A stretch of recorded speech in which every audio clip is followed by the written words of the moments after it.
Let me take a moment to point out that Bass Reeves did not tell me everything that I have just recorded about his pursuit of Jim Webb. Far from it.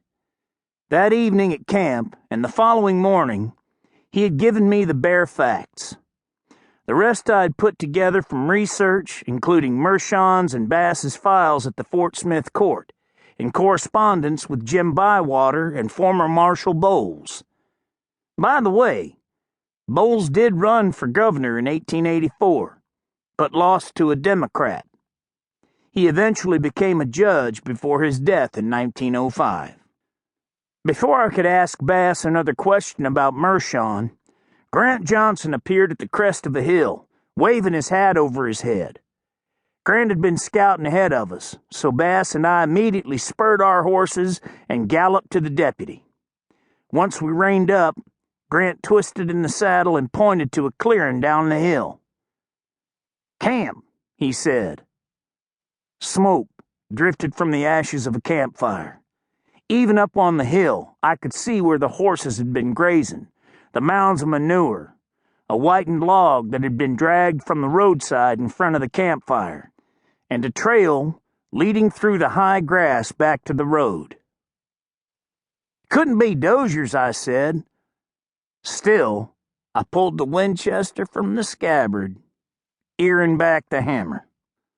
"I hadn't cut any sign that anyone on this road was between Cherokee Bob's gang and us," Grant said as he put his hat back on his head. "And we ain't seen nobody riding toward us." A heavy metallic click sounded like a rifle shot as Bass cocked his big Winchester. He dismounted and knelt, ground reining his horse, cradling the rifle as he scanned the country below. About that time, Uncle Bud, Peyton Tolbert, and George Littledave joined us, and I could hear the jingling of trace chains and Erskine Jones's curses as the tumbleweed wagon climbed the hill, followed by the two Cherokees. "I don't see anybody down there," I said. "Me neither." Bass rose, focusing still on the camp and woods below. "But I don't like it." Nor did I. Cherokee Bob Dozier and his group had at least a half-day's jump on us, yet the smoking remains of that campfire, if it indeed had been Bob Dozier's camp, told us we had cut that distance considerably. Maybe, I thought, Dozier, Bennie Reeves, and those outlaws had spent too much time here drinking the remains of the whiskey they'd stolen from those runners they'd murdered. That theory I certainly found plausible, for I'd lost count of the number of men I'd arrested because they'd gotten drunk and passed out. Something like that would make sense, but not when Cherokee Bob was leading the gang. "Hell's fire," Peyton Tolbert said. "We should put these mounts of ours into a lope.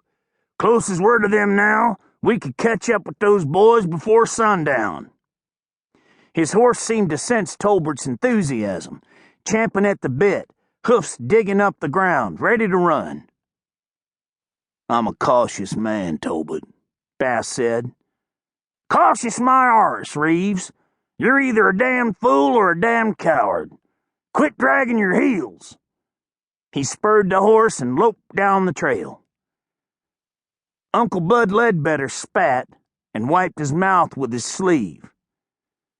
"Nobody would blame you, Bass, if you was to shoot that loudmouth son of a bitch." Bass had gathered the reins to his horse and was swinging into the saddle, offering another rare smile, but the grin disappeared as a rifle shot barked down below. Peyton Tolbert's horse went down, throwing him over its head.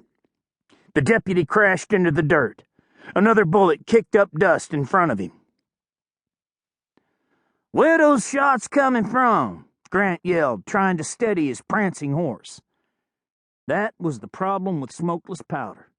Back in the days when everyone shot black powder,